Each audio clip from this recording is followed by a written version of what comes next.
Welcome back to the Exceptional Sales Leader podcast, and welcome back to the podcast after an 8 month hiatus. And there's been a lot happening in the last 8 months. Coming all the way from Dallas, Texas, the great man, my friend, my colleague, and a person that, let's just say, took the absolute piss out of me when we first met in Las Vegas in person, Mr. Stephen Oommen. Welcome back to the podcast, my friend. Oh, I appreciate you, man. I can't remember, but did we actually tell that story on the first time I was on? I can't Yeah, even we did, but remember. it's 8 months ago, right? So there's been how many episodes has there been? There's been literally 80 episodes between drinks. So we were in Vegas.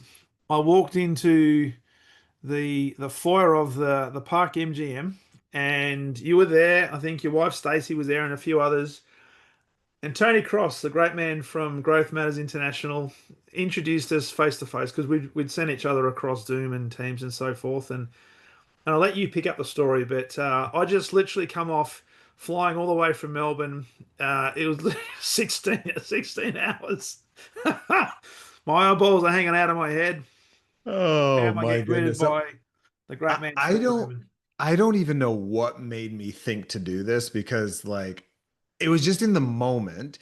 And I think I overheard someone talk about your podcast as you were walking up and saying, man, it's crazy. That's Darren. He has his podcast. He's like on 700 episodes, which, if you get past 20, I think you're in the top 1% of the global podcasting industry, right?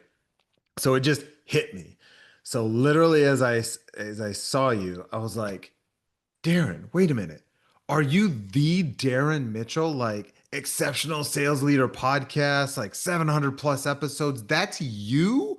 You didn't tell me this when we were doing our prep and everything, and your face just lit up like, a child on Christmas morning, like I'd given you the best present, like just validated all your work. And you looked at me and you said, "Oh my gosh, do you listen to the podcast?" And I look you dead in the face and I go, "No, man, never heard of it." Your face. Oh, to see the joy go from pure joy to like, I'm going to kill this man. And I just met him. Oh, what a way to start a friendship, man. Oh, that was But I'm sorry, not sorry. no, well, it was really funny. And as I reflect back on it, it becomes funnier. Fast forward a week, and as we were leaving, we hugged each other. So there must be something in that. So it's all good. Something maybe it was Vegas, so maybe you had a few in you at the time. You're like, let bygones be bygones. That's So, it. and And of course, what happens in Vegas always stays in Vegas, is what I'm being told. man, can you believe 8 months? And it's Yeah, funny that we're doing this episode because the whole 800th and 24th episode, yeah. um, 8 months. Wow, that's just crazy, man, to think. Well, it is, and sometimes I stop and I look at the episode number. I'm thinking, man, it feels to me like I'm just getting started. And if I reflect back on when I started, it was when was it? April 1st, 2020. We were deep in COVID, lockdown, couldn't go anywhere. All my facilitation gigs face to face had been cancelled. Didn't really know what was going on. And I thought, well, I've been wanting to do this podcast thing, so I might as well just pick up the phone and start talking into the microphone, which I did. And that's how I started. And, 5 years later, we're doing today episode 824. And for me, what's been what's been really cathartic is every time I speak to people like you, I get to learn something new and a different perspective around leadership, around human connection, principles that I can take and pay forward to others. And it's just a privilege to be able to talk to great people around the world, and know that there are people who think in a similar way, who's always trying to elevate people's capabilities and an industry. So, yeah, it's been a journey. Having said that, I mean, there's some that you feel like you're trying to drag answers out of. It's like pulling teeth, as we say in Australia. But for the most part, it's been a great experience. And reflecting back on the one that we did in January, it was incredible. So, and we're not going to necessarily talk a lot about the book, but there is a book that's in the you said there's a draft that's just about completed, so that's coming. And we Yeah. did touch on the chameleon effect, which is what the name of, is it still that name or the working title? It's going to be called that, or is it going to The change? it's so funny because in the very likeness of a chameleon, yes, 90% chance that it is going to change. One thing that you learn in the book writing process is that what your dreams and visions of, when you start to think about market economics, market fit, like what people are attracted to, it may not be what you believed it was. So just Mm, like the title chameleon, you have to change and understand the surroundings and whatnot. So yes, I would say 90 plus percent chance that the book title will change. The content will not. I'm going to restructure the book to be a better fit to help people get better at networking, mhm, generating warm referrals, and really building a company-wide go-to-network motion. mm, As we spoke last time, I'm still a big believer that as we all know, warm referrals is the best type of business to be in, best type of prospecting to do. But I'm just finding out more and more with all the technology, all the tools, all the execution, yeah, people are forgetting how to just connect with people and build their aging myself Rolodex, but just build their connection and build their network. It is a skill that the world desperately needs to learn again. yeah, yeah. And look, I love the posts you put out and the videos you do, and I know you appear in a lot of other podcasts. You're a speaker as well, and the message is such a powerful one, particularly in an age where technology is forever exponentially increasing, and the likelihood is people can get caught up in the latest and greatest, and this new widget or this new piece of technology or this new application is going to help us fast track our ability to be more relevant to the marketplace. But mate, when it's all said and done, people want to do business with those who they know, they like, they trust, and who they remember. And that starts with, who do I know that I would like to serve, or who would like me, as you wrote recently in a post, who would like me to succeed. Yes, So how that do I is tap spot into on. that? Yeah. Absolutely. I think it's I should leave it at this. I guess that's why somebody's got to buy the book. That's right. So we're gonna let people know at the end of the episode where they can get hold of you, and no doubt when they do that and they connect with you, you'll put updates up as to when that's going to be available. So we'll do that. Now, for those who have not listened to the episode, which was way back in when was it? January 2025, episode 744. Hence, we're 80 in front now. Yeah. Um, just a little bit about your background. I know you've got a background, obviously, in sales and sales leadership. You've been at Microsoft. Just a little bit of a synopsis as we lead into today's conversation, because we're going to be talking about Mamba mentality. Oh yeah. Absolutely. I think it's ode to the 824 for those that don't understand that relation. Kobe Bryant's first number for the first part of his career was 8. The second half of his career was 24, hence 824. Those that are, huge Kobe Bryant fans, they know as 824 as Kobe Day, August 24. So 824 is very, very symbolic. But my background is 25 plus years in go to market in some form or capacity. I've always been in a revenue generating type of role, except for 1 year. I did go become a finance manager and trying to get my CPA. And I was like, yeah, I'm good at numbers, but I don't want to do this for a living. So Ah, I did my master's in accounting and MBA and was like, oh, let me see what this is like. And yeah, that did not pan out. So other than that 1 year, I have always been in revenue generating positions, whether it be owning my own companies as an entrepreneur. I've had, I once wrote a post, this was a while ago, where I just recounted everything that I have sold, and it was hilarious watching just what I wrote down. I mean, I used to sell those Cutco knives. I've sold cell phones. I've sold technology. I've sold electricity. I've done payroll. I've gone door to door. Like you name it. Um, I've probably have sold it. I've done B2B, B2C. And again, I've done it through distribution, all on my own services. So I consider myself the entreployee. If Hmm. anyone has ever heard that term, if you haven't, you heard it here first, and I'll just coin it for myself. No, but I do consider myself an entreployee, and I can do either or. And I think most people in the world are. Mm, Uh, we're not all just one thing. no. So before we jump into um, today's topic, and we might delve into, as we talk before we press record, a little bit about financial stewardship as well. Um, Yeah. I'd love your take, because I haven't asked you this question. Your take on sales. Um, I like asking a lot of sales leaders in particular about what they think about sales and do they like being sold to. When you think of sales, and you just described have been across many different industries, selling many different products and services. When you think of sales, what's the first thing that pops up for you? Ooh, that is such a great question. As soon as you said that, because I come from this world, I think I am biased because it's what I want to position for each and every one of the people that I train, the companies that I speak to, all the keynotes that I've done. It's actually two words, but by a hyphen, problem solving. Yeah, nice. To me, sales is problem solving. Love it. Um, that's probably why we get on so well, because I often use the same definition. Do you really? I I mean, do. I do. a lot of people, here's the words I typically hear.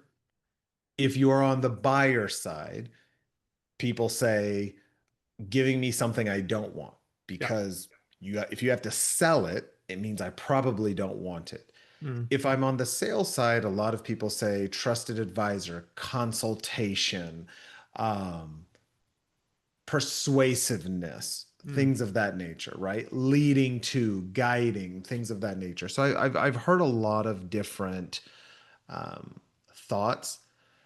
When you think about sales history, though, prior to, I think it was the Industrial Revolution, we'll call this early 1900s and before, mm, my understanding of sales history is that sales was looked at as one of the most noble professions because they were educators. mm, Because these were the people that if you had a product or service, you had to go to the salesperson to learn about anything. That's mm. number one. Number two is because we didn't have the same modes of transportations. These were the people that were on the road, that would go door to door, that would go village to village. And that's hard work because the Yeah. salespeople were away from their family, much like they are today, but it's not as fast and, the overnights and you can come back. Mm, Sometimes these people would take their merchandise with them and be gone for months, mm. and they would have to come back.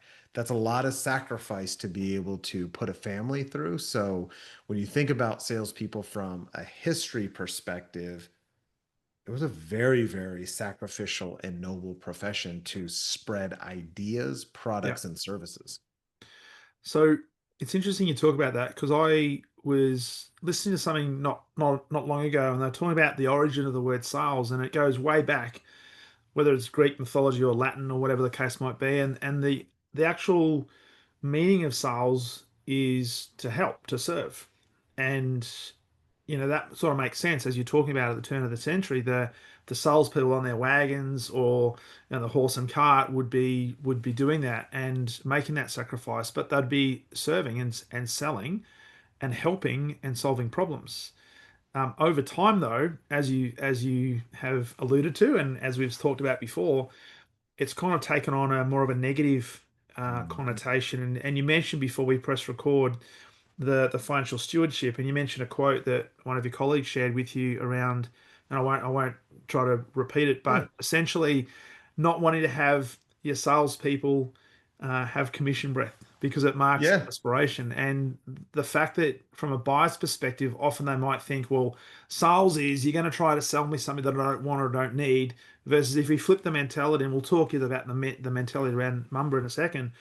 If we flip it and say, well, hang on, I might have a solution to a problem, but I don't know whether it's going to be fit until I understand whether you have a problem and whether you need to and want to solve that problem. Because if you don't, hey, we're just going to have a conversation and we'll make a connection. So, actually, that conversation, the reason I was even thinking about this idea was actually stemming from this idea of what Mamba mentality actually is. So, for those listening, when you think about Kobe and where Mamba mentality came from, it was his desire to be better each and every day. And that's how he defined what is Mamba mentality. And if you can get better every day, if you have this quest, if you have this desire every single day to grow, then guess what? You have the Mamba mentality. Yeah. That's the general nature. In one of those areas of life that we think about, usually when we think about growth, success, most people, at least in the Western half of the world, is around money, wealth, and in sales specifically, it Mm. is one of the higher paid professions. And why do Yeah. people get into sales? A lot of times it's the money. Yeah. They want to make more money. But what I find is they want to make more money, but then they don't know how to manage the money that they make. And it creates this vicious cycle. And what I have personally found out from experience and from what I have actually seen is that the most financially secure individuals are typically better sellers. Now, the word better is by definition probably a bit subjective Yeah. because I'm not saying they always sell the most, Mm. but I do believe from a buyer's perspective, they are the type of people that people want to buy from more often than not. And here's how I'll give the explanation. We are in a world where it's so competitive. Every company wants to grow margin, grow market share, sell, sell, sell, grow, grow, grow, that sort of thing. And then you have all this pressure on these sellers to hit a quota so they Yeah. don't get fired. Well, guess what? If you're not financially stable, you feel this pressure, AKA commission breath, to take on any deal that you possibly want Yeah. or you possibly can. And you'll lie, cheat, steal. And I'm not saying this in all reality. I'm just saying there is more of an incentive to do those sorts of behaviors just to get a deal across the line. Mm. But if you don't need the deal, it comes across. And so, this area of financial stewardship, financial stability, financial security is an area of the Mamba mentality, Mm. one of many areas. But this is why, even for as a sales leader or as a seller, Mm. the real growth that we have to have every day is to look at ourselves and say, what type of company do I actually want to work for? Do I want to work for a company that is driven by a P&L or driven by a mission and therefore the P&L looks great because they are trying to hit that mission? Yeah. And I only have really come to this realization in the later stages of my career. I wish I had come to that early on, but I didn't. And you will see a unique and not so subtle difference between those types of sellers in those two environments. Mm. It's interesting you talk about that because the pressure that comes from the chief revenue officer or the sales director or the sales leader, for many of them, they've been thrust into that role because they were a great seller and they've probably been working in an environment where it's sell at all costs, close the deal, get the number. The pressure becomes either implied or direct. So the attitude is almost, well, hey, yes, build the relationship, but get the number. Don't build the relationship and not get the number because relationships don't pay for the bills. So it's Yeah. literally numbers first. And when you look at the sustainable organizations, it's the ones that can actually marry up, I guess, the fit for the marketplace, the ability to provide after sales service, but the ability to also build relationships because they recognize that the sale will begin after the first sale is made. And so they have customers that hopefully become raving fans, and therefore they have salespeople who build relationships and they continue to invest in those relationships, Mhm. not just ghost the customer after the first interaction. And so but Yeah. that takes leadership and that takes the vision to be very obviously big but specific and linked to what are the behaviors we want to see in our team and in our business. including from our leadership. Yeah. You hit the nail on the head. And when we talk about concepts like these, it's easy to speak in our homes from a pedestal and say, oh, we got to be mission oriented. But the truth is, we need currency, we need money to pay bills and all these Yeah. sorts of things. Everyone's always looking for something to make it. There's human, just pure the way that we are built, where we want to be better than the next. And it's that competitive drive. So it's easy to say that, but all Mm. companies, you kind of have to be profitable. Yeah. And if you're not, then guess what? You're either growing or you're dying. That's the general sentiment, right? So it's easy to say it, but what I will say is this: if companies can get to a place where they genuinely are starting because they have a mission, they drive through that. I think of like lifestyle companies, Mm. right? Um, but again, if it's all just about the investors, the dollars, the profits, and that is number one, you unless the product is something that is just absolutely the world needs, then it just happens to coincide. But yeah, I've seen both sides of it, and I actually have seen even public companies, and I've seen some CEOs that will just tell investors, we are going to literally not worry about the P&L, not worry about the stock price, and we're just going to do the right thing. And they get blasted, their stock price goes down, but their employees are happy. They seem to stay profitable. And at the end of the day, like, they're continuing to thrive, right? So I have seen both sides of that. So is there, because we mentioned earlier there's a big turnover in sales, and you also mentioned marketing as well. There's a big turnover in marketing. Um, I mean, how do you see this, particularly with AI? Because I reckon there's a lot of this implied pressure where you do have businesses that are not necessarily focused on the mission or the vision. They might say the words, they might have the big vision statements and the values that Yeah. they put up all around the business, but their behaviors say, no, no, we're about the bottom line because we've got to keep our shareholders happy. Um, what are you seeing in terms of the future in relation to this, right? Because with AI coming in, a lot of uncertainty, the macroeconomic climate that's existing, there's just so much complexity in the world today. Yeah. Here's my 2 cents. And I am probably going to get hate mail for this, but I'm going to say what I believe is the truth. Now, part of Mamba mentality is being willing to get better each and every day. So 5 years from now, I might eat those words, and I'm okay with that. Hmm. Because based on my understanding today, I speak based out of that. I Yep. am 100% being wrong 5 years from now, 10 years from now, that sort of thing. But here's my take on, let's first start with the sales community as a whole. Take all of the sellers on the planet. Personal opinion, probably only about 40% of all of those people should even be in sales. Yeah. About 60% of them have no business being in sales because it's not their true passion. Because remember, Mamba mentality is getting better each and every day. They don't study, they don't invest in themselves. They just want the cash, Yeah. but they don't want to put in the investment of themselves, their time to get better. They look at it more as a hobby than as a profession. So that's one thing. So we'll start there. Then, when you think about that 40%, you have the top performers, the top percentage that they are just made for this, right? When you think about AI and all this, the way that I look at it for sales specifically is very similar to travel agents. And here's what I mean by that. When Priceline, Orbitz, Travelocity, all these websites came out, travel agents' businesses started to tank, and they Hmm. did tank because everyone was like, I don't have to go to a human being. I can go online and get Yeah. what I need.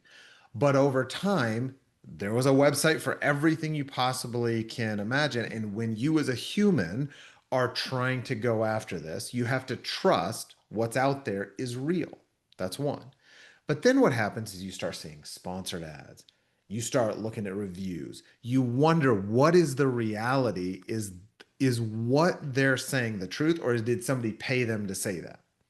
Then all of a sudden you start seeing travel agents come back on the rise because, as a human, I want to speak to another human Mm. who can help me go through all of this information. But more importantly, the travel agents that were really doing well in today's society and economy are the ones who have actually been there and can say, hey, Darren, I went to this resort in Bora Bora. In Sydney, I went to this hotel. In Japan, this is the restaurant that I personally went to and liked and Yeah. had experience. And now you're talking human to human again.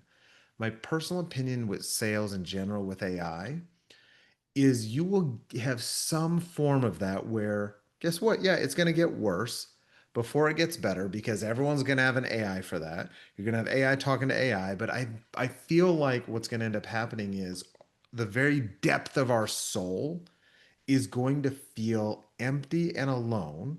And I'm not saying anything that I don't think anybody else is thinking or Yeah. saying. Like this isn't, I mean, a lot of Mm. people believe this, right? Mm. But I just think it's going to go like this and it'll come back up. But what's really going to happen is, like in any recession or any economy where it goes up and down, you'll have kind of the lower performers, we'll call it in sales, that'll kind of get washed away. Yeah. You'll have the top performers that can have a conversation, that can network, that can generate relationships or meetings from nowhere, that are trusted. They'll stick around. Then when the AI wave kind of levels out, they'll be at the, like, it's just the chasm between how they say the rich and the poor. Yeah. It's only going to get wider between the haves and the have-nots, between the top performers and the people that are just there for a paycheck. Yeah. So Yeah. that's just the way that I see that it happening. So take on the Mamba mentality and get as good Mm. as you possibly can get because a lot of people aren't willing to put in the work. But that's why this is so important in sales, especially. Well, it's really interesting you say that, and coming back to the statistics you're talking about 40%, and how a lot of people are in sales because maybe it's the allure of the big the status, the number one club, the I don't know, the responsibility that comes with that, the big commission checks, the beautiful cars, and all that sort of stuff, right? But not necessarily realizing there's hard work to be done, and it just doesn't come because you turn up. Yeah. You've Or got just because you can speak well and you talk, that's the old adage, right? Well, I don't have a technical background. I didn't do this. Like, you're good with people. Go into sales. Yeah, yeah, and it's interesting you talk about that because when the other question I often ask people is, how do you describe a salesperson? And often they say, oh, you've got to be an extrovert and you've got to have the gift of the gab and you've got to be able to talk. And I say, well, what's really interesting, my experience, and I'll be interested in your take, is some of the best salespeople that I've worked with and who have worked for me are actually introverts. They don't like talking to people, but they're very good at listening and they're very good at problem solving. So I actually think there's two sides to this. And I think it determines, and you can be both and be exceptional. If you're in B2C and it's a short, transactional, very quick sale, I Mm, do think many times the extroverts, that's where you see that. And people assume that being an extrovert, oh, they're a salesperson mm, because they're one on one. They're creating a conversation. Maybe it's a small ticket item. And it's like, you're selling cologne and you're like, hey, you want some of the spray? Those people. And people think about like car salesmen, and that's the old joke. When you think about the longer the sales process, the more complex, the more B2B, mm. typically I see introverts, and it's not actually introverts, it's perceived introverts. I think it's a different type of brain, like an engineering process oriented brain that knows how to go through a buying process with someone. Notice I said buying process, not Yeah, selling process. And they're getting better uniquely at every single portion. They say, this is how I can generate a net new conversation.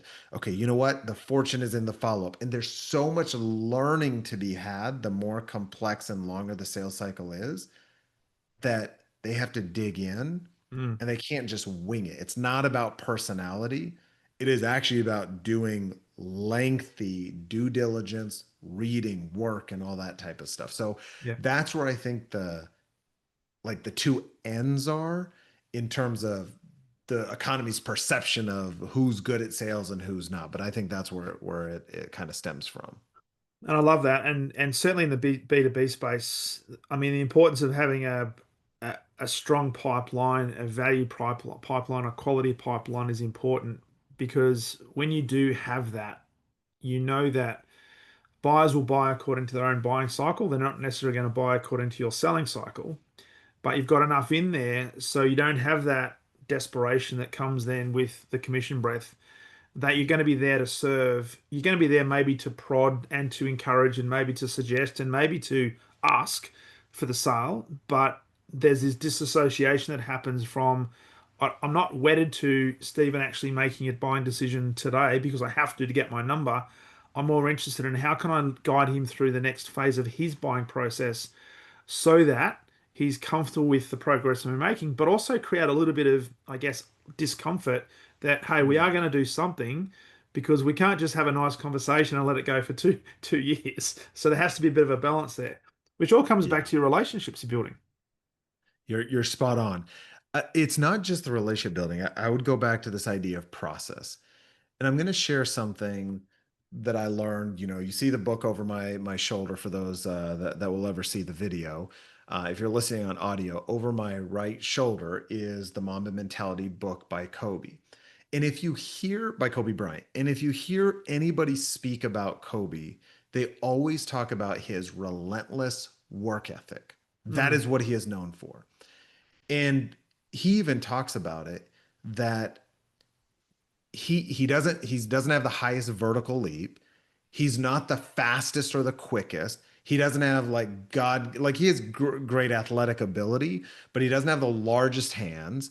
Like there was nothing in his repertoire that he was really number one in terms of just natural ability. So he always knew he had to work harder than anyone else. And mm, I do believe he is probably, if not one of the most skilled basketball player of all time. That word skill, though, some people will argue because then they'll say, no, no, Jordan was the best or LeBron was the best. No, I'm talking about skill. And my definition of skill is learned behavior over time so you can optimally execute with precision. mm. When you have just natural talent, you can just be better than everybody else because you're bigger, stronger, faster, all that kind of stuff. So that's why I give him the nod in terms of being the most skilled because I know how hard he had to work. Yeah. It's the same thing in sales. When I look for the best sellers, I want to see how they work on each little component of the process. For example, I don't know if anyone's ever heard this story about Kobe when I think he was 12 or 13. He went to a basketball camp for a summer and he just wanted to work on one thing, his left hand. He went the entire camp with only using his left hand. He would dribble left, he'd spin left, he'd do everything, he'd shoot left because he was dead set on making sure that that wasn't going to ever be a handicap for him. And he was working on this one little thing in his game. Hmm. And that's how sales is. You have to work on each component, each step, each point, portion of the process, and then you get better over time. And again, most people aren't willing to do that. They'll have a couple good years and then they'll stop with the process. And that's the whole point of Mamba Mentality is you've got to get better each and every day. Each and every day. I love that. So let's talk about some of the key principles around that. So we've started with obviously get better today than we were tomorrow, but not as good as we're going to be tomorrow. Presupposing there's always something we're working on, we're fine tuning the craft, and this happens over time because as John Maxwell says, consistency compounds over time. Um, Yeah. if you were to dissect the book or the I guess the approach from Kobe from Mamba Mentality, applying it to sales leadership and to selling, what are for you the I guess the key components? One is I'm never competing with anyone else. I'm only competing with the yesterday version of myself. I Wow. so that's one. I don't think he actually said it that way, but that's how I interpret it. So that's one. Number two is when people say the joy is in the journey, I think if you think that as an empty platitude, it just means you don't have enough experience yet.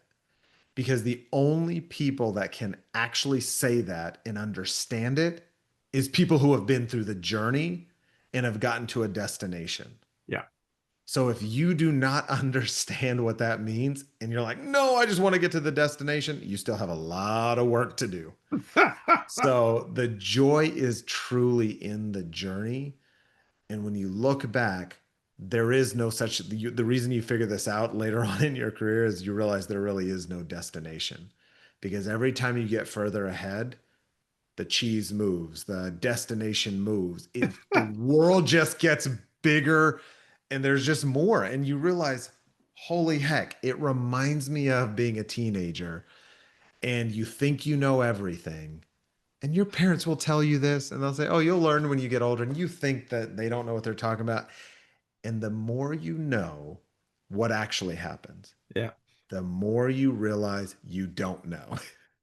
And that's one of the things of Mamba, another component of Mamba mentality. But let me just stop at those two because I'm curious your feedback after you hear that. Well, I'd like to delve into both of those, and the first one is I love the fact that you're competing only with yourself, and that is how do I get better? How do I set my own benchmarks? How do I set my own expectations, and how do I measure myself according to those? Because in sales, if you think about it, most organizations and most sales leaders that are listening to this right now are probably working in a team environment where there's some form of scoreboard.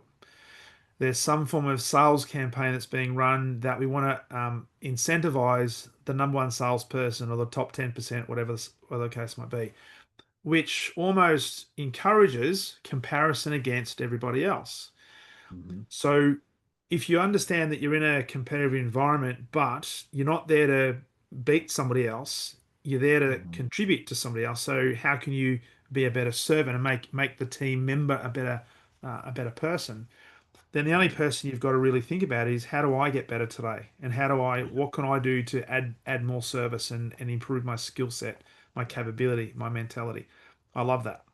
Yeah, here's what I would tell for anyone. If you feel like you're in a competitive environment, I mean, you are. It is the truth because that's how businesses work. But if you personally are getting better every day and you're working on your craft, you will always be generating revenue. I truly believe that. The reason we look at others, in my opinion, at this stage of my life and career, I finally realized this, Hmm. is you look at those people who are ahead of you to simply go learn from, not to compete with, but Yeah. to gain an understanding, to support them, to invest in them, and then also learn back. Like that's just how life works. Mm. But you're never going to be better than someone because you're not them. It actually, if you think about it, logically doesn't make sense because it's apples and oranges. Yeah. We're different human beings. You can't be better than them. It's not the same thing. No. Which is better, an apple or an orange? That's a dumb question, right? Maybe not. Some people will be like, well, they'll pick one or the other, but like you just can't compare the two. They're just different. Well, and I love that because when you look at somebody who is ahead of you, and there are people that perhaps are a little bit jealous of the fact that, oh, and you see this in sales teams all the time. He's got the good accounts, he's got the good leads, he's got better relationships. All the people want to work with Steve. Why doesn't anybody want to work with me? How come I get all the bad leads? That's Yeah. just flawed thinking. And it's almost like, well, you've got more of an external locus of control versus taking control for what you can do and what you're in control of in terms of your thinking and your planning. So Yeah. I love the fact that you say, well, look at people who are maybe 2 steps, 4 steps, 10 steps ahead of you. Look at what they're doing. But I Mhm. would even go so far as to say, understand what's their thinking process, how do they plan, what's the mentality, how do they approach certain Yeah. problems, what's their strategy to identify that and elicit that, because then you can install a strategy without having to compare yourself to that person because that person may be an orange and you might be a pear. Yeah. 100%. Now, I will give credence to something you said. because sometimes is it true that someone has better accounts? Absolutely. Because they're different. They could be better. Whatever better is definitionally, most people say it's because they're buying and they have a Yeah. need for our product, so they're just going to buy the product. Sure. Somebody could have better accounts. Mm. Here's the way that I look at it. Why do you stay in an account set then if it's not good? If you were really that great of a seller, you would understand how to define what great accounts are. You would figure out and be smart enough to say, here's a product out there in the marketplace. There's an open territory, and I'll go get a different job because I'm smart enough to realize this territory doesn't have the ripeness, whatever you want to call it. Mm. And oh well, by the way, that seller, he ain't giving up that territory because he knows it's a great territory. That's part of Mamba mentality, is recognizing the scenario. Mm. And so when a seller, I know this is going to sound horrible, but the way that I think about it is, if a seller really has bad accounts, why are they still working those accounts? Why haven't they Yeah. found another job yet? Yeah. If it's really the accounts. Yeah. And that's another thing that I think about when a lot of sellers complain, because if they were that great of a seller, what, I mean, I'm saying this, this sounds like I'm being a jerk, and that's not the point. Because I'm saying it from a utopian concept and philosophy right now, and I know it's not actually like this. I'm just trying to get people to think. If people don't know my background, I love to talk about metacognition, which means I challenge people to think Yeah. about how they're thinking about how they're thinking. So that's the reason I say it the way that I say it, not to really tick anyone off and not to say I don't have empathy. But the No, you, point you being take you is, take people into the matrix. yeah, like, right, just start thinking about it and say, man, if I was such a great seller and it's just the territory problem, then there's a lot of turnover in sales. There's a lot of sales jobs that are open right now. Yeah. Why are you stuck in this one? Sales is the one place there's always openings. 100%. And you can take that quote unquote poor portfolio, although poor set of accounts, and hand them to somebody else, and all of a sudden these are this is untouched. This is fertile land. This is Yeah. incredible. And all of a You sudden, you know the shoe you know, people, sales story, right? yeah, the one that went to Africa. Exactly. So most people have heard that. And so that's the point. Is like But it's we see perception, it right? all the time. Get a Yeah, new so that seller, all of a sudden new results.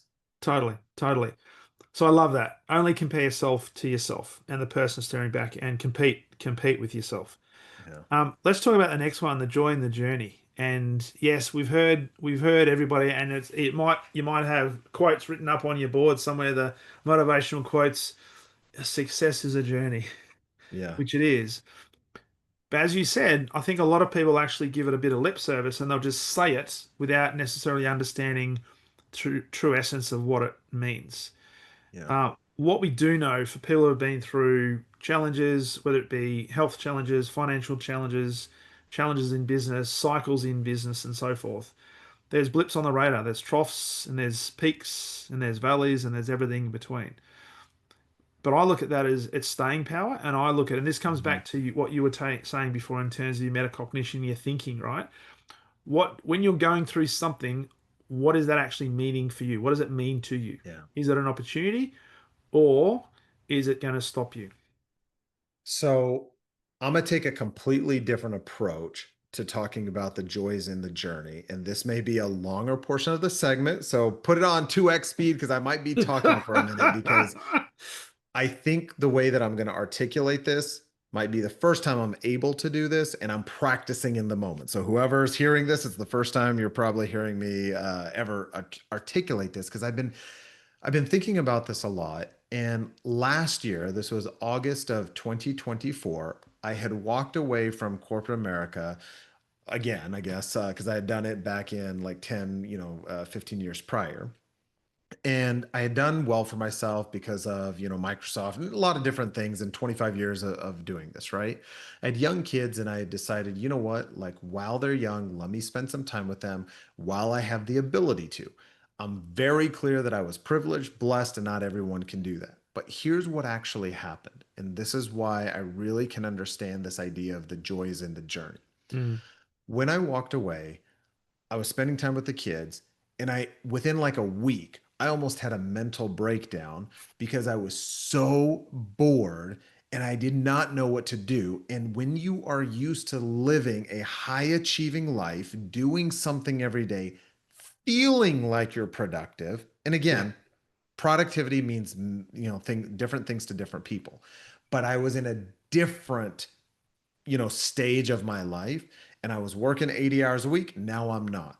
So when I had this sort of like mental, just what am I doing? I feel like, this pity party and all this other stuff. I realized something. No matter how much, like, not that I'm a billionaire, but I have actually wondered, why do billionaires still work? Yeah. And the truth of the matter is, I believe there's something innate in us as human beings where we have to feel like we're contributing, we have to feel like we're growing. And for me, I have to feel like I'm generating revenue or doing something of value because that's just the world that I come from. Mm. And so very quickly, I realized that it doesn't matter how much money that I have, I'm always going to want to continue to work. So, what was the point at my younger age of trying to chase the money? Because whether or not I have billions or not, I'm going to do something daily, weekly, monthly, annually Mm. that probably will generate revenue. So, how much money do I really need if for the rest of my life I'll probably do something? And that answer was, well, number one, just whatever my daily, monthly needs are. Because most people financially, and this is Yeah. going to go back to financial stewardship, really, most people live on a monthly basis. So as long as you make enough money to pay your monthly bills, you're going to be in perpetuity. You're going to be just fine. Yeah. So what's the goal financially? Don't have as many monthly bills. It's called a math equation. What people don't see though, if they didn't know my life, they don't know that for 25 years there were times where I didn't have a bed. I didn't have a couch. I lived meagerly. Like if people know what Redbox is, that would be my monthly treat. Redbox is a old school movie dispensing machine that it cost $1 to watch a movie. That's how little money that I spent. And I went through a grind Mm. to make sure and pay off all the debt that I had so I could walk debt free. And so I don't have to worry about all these things. Now, again, there was a lot of sacrifice that happened. And I'm not saying for anyone to be like, yay, Stephen, you're so great. That's not my point. No. My point is that journey sucked. Yeah. So, what I realized about the joys in the journey is this: if I would have early on, and I have a new formula for success that I believe. People used to say, "Oh, chase your passions and then you'll do well." Okay, first of all, that's a load of crap because here's an example. If you're passionate about books and you want to be rich and you say, "I'm going to go be a librarian," that equation probably is not going to add up properly for you, okay? But if you can figure out your passions, align that with your strengths, and then make sure it is monetizable, you can go from books to starting Amazon.com. Mm. Two very different things. So I 100% believe that you should chase your passions. The Mm. joy is in the journey. So Mm. for me, for example, what did I decide to do? I worked with my business coach and she asked me one very specific question. She goes, "What do you absolutely love doing?" Thought about it and I was like, I got a few ideas. And she goes, "Also, what are you ridiculously good at?" And I thought about it. I said, "Well, God's only gifted me with three things. Everything else in life I suck at." Right. And she starts laughing and she goes, "Okay, what are the three things?" And I go, "Number one is on stage public speaking. I think God just gave me a natural talent. I do work at it. I have had, education on it. I've practiced over the years. I've got 20 years of public speaking. Like I'm ridiculously good on stage to the Yeah. point I almost think I'm arrogant because I believe that if someone paid me $1 million, said 5 minutes before, "Hey, go on stage and make something up," that crowd would get way more than $1 million of value. It's just something innately in me. The second thing is coaching and leadership, and the third thing is sales. Those are my three things. That's all I got. I try Yep. to be a good father, try to be a good husband, try to be a good I'm decent at everything else, but man, I'm good at these other three things, right? And she laughs and she goes, well, good thing is all three of those are monetizable. So I'm passionate about being on stage and moving audiences to impact them to better their lives, make sure they can walk away with actions that will help them go generate revenue. So when Mm, someone puts me on stage, that audience walks away getting what they needed, right? So passion, strength, because I love speaking on stage because I love seeing light bulbs go on. yeah. Passion, strength, and it's monetizable. And oh, by the way, I could be 70 years old. God forbid I lose my voice or something like that. As long as I can speak, I can generate revenue. Hmm. And so if I would have just done this and worked on this craft at 16 onward, right? The joy is in the journey Yeah. because I'm passionate, it's strength and it's monetizable. So that's where I feel like now I have the tactical understanding of that, but most people haven't been able to articulate it to someone, Mm. and therefore it becomes an empty platitude to make someone feel better. Oh, the joy is in the journey. Oh, you feel good. Here you go. And you pat them on the head or something like, no, that's probably not the intent. It's really the intent of getting better each and every day. It really is Mamba mentality at its core. And sometimes you'll end up maybe making mistakes, um not having the mojo that particular day, but knowing that you got to do it anyway because it is a strength. But even because we've said it before, you never arrive. So yes, you're fantastic on stage. Yes, you've got a passion for stuff on stage, but you never, and I know this about you, you never say, well, I've arrived, baby. This is, Because you never do. you It's never do. impossible. Because you're always thinking, how can I? And I know this because we were doing debriefs after the sessions we were running in Vegas in December. We're doing debriefs of what worked, what we do differently, how do we improve tomorrow, how do we improve the next session. So you're always doing that because you never actually arrive, which means the joy is in not just the experiences you've created, but in the anticipation of what's to come tomorrow. Spot on.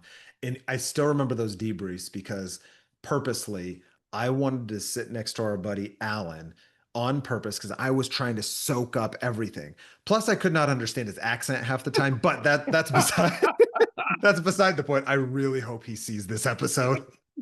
But the point is, there was so much in him that he I could learn from that I wanted to soak up literally as much as I possibly could. Mm, And if I can take from that, implement it, go to the next person, implement it, yourself. That's why I was asking, well, what was different in your room? When I was talking to Andy, I talked to all these different speakers, and I'm just trying to pick up what's different. When Charlie was doing his magic trick, I was like, show me. I want to see how to do this. Maybe I can add this into my next thing. A magic trick for crying yes. out loud. Yes. Always look for something else, and that's the one thing I always learned about Kobe, and this is where I started to respect him, whether you like him or dislike him. My thing about people is this, and this is actually what the chameleon effect, a lot of it was about in the book, is how do you search out in people the greatness, the things that you love, the things that you can pull out of them, the genius. And one of the things that I personally, why I respect who he is was because of his work ethic. Mm, And I've always swore to myself that no one on my team will work harder than me, yeah. even as a leader.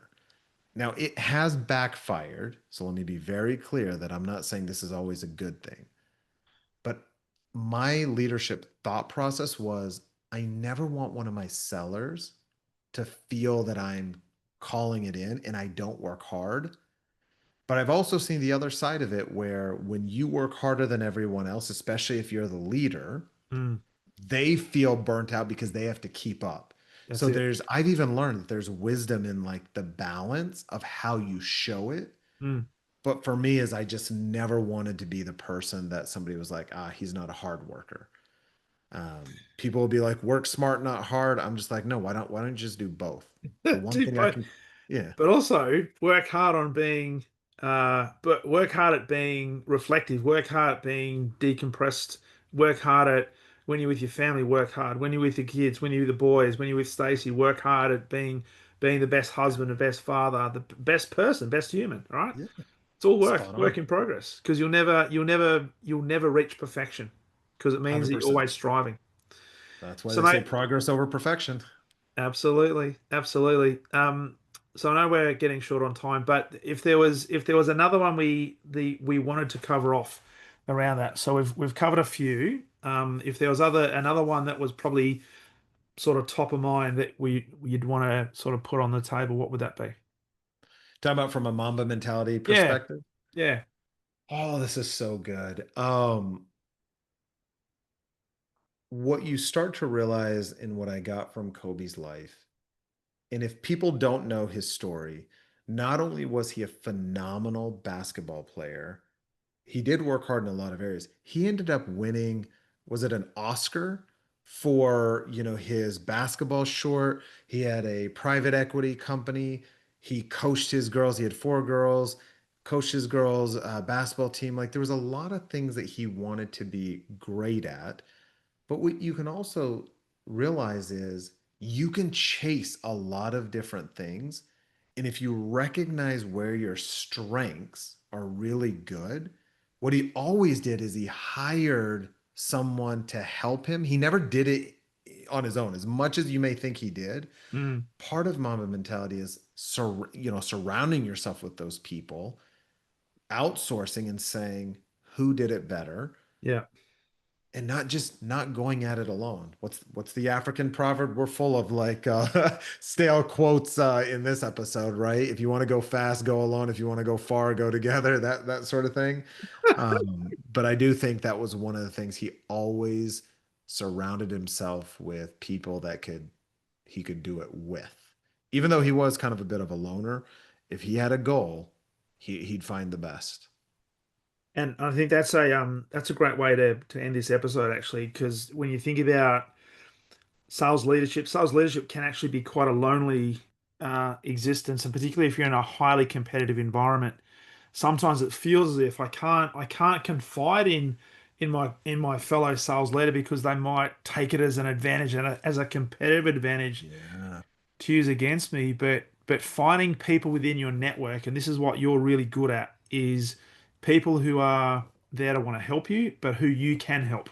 So there's a marrying up of capabilities, mindset, thinking, strategy, vision that people you can build trusting relationships with, who you can be. And I mean, this word vulnerability is used just, it's a throwaway yeah. line now, but who you can be yourself with, be a human with, and say, you know what, I'm not feeling it. I don't have all the answers.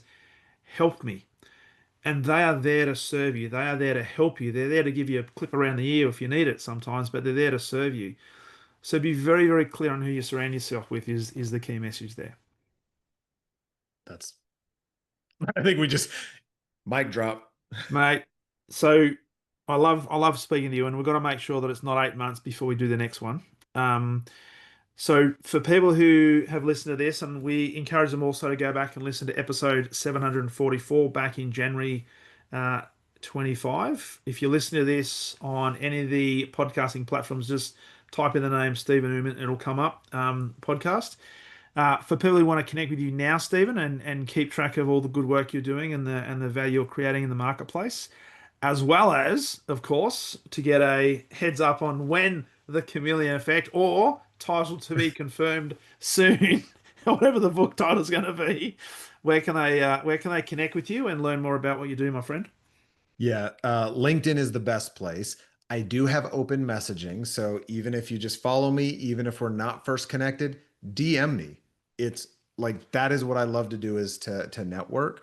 And if you have a company, if you have a sales kickoff, a leadership retreat, if you need someone to come in and speak to your group, to actually get movement, behavior change, skills change, that's what I do. So bring me in to speak. Let's chat. Let's see what we can do to help the company out. But the first thing is it starts with a conversation, and that's the thing about networking. You just got to have it one conversation at a time sometimes. Absolutely, absolutely. I'll make sure that's all in the show notes. I'll finish with this because I heard you on a, I'm not sure whether it was a podcast or there was a video, and I might misquote you, but you literally were saying you don't know you don't know the next connection, the next opportunity. So the people that you have connections with, Yep. you don't know. I think there was something like you're one connection away from everything changing, or one connection Yeah. away from your opportunities exploding, your business exploding. Yeah. Tell me more about that. All right. So there's two ways to look at this. The networking today. So networking is the solution to a problem years from now that you did not know you were going to have. But if you have the problem in a couple of years and you didn't do the networking, you won't have the solution. So that's Mm, one way to look at it.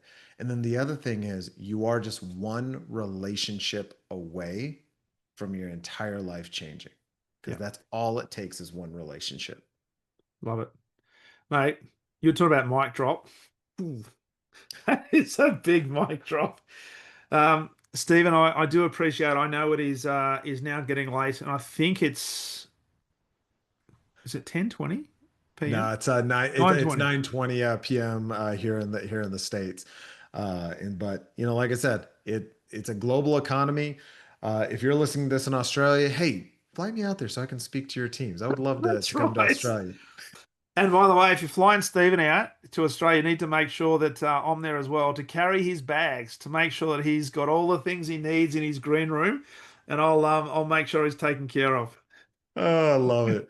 I am the least amount of diva. All I need is myself and some clothes, and we're good. I know, mate, I know. But hey, I do greatly appreciate it. It's always lovely to speak to you, and thank you so much for being a return guest on the Exceptional Sales Leader podcast. And all the best to Stacey and the kids, and hopefully we'll see you soon. Absolutely, brother. Thank you for having me again. Thanks, bud.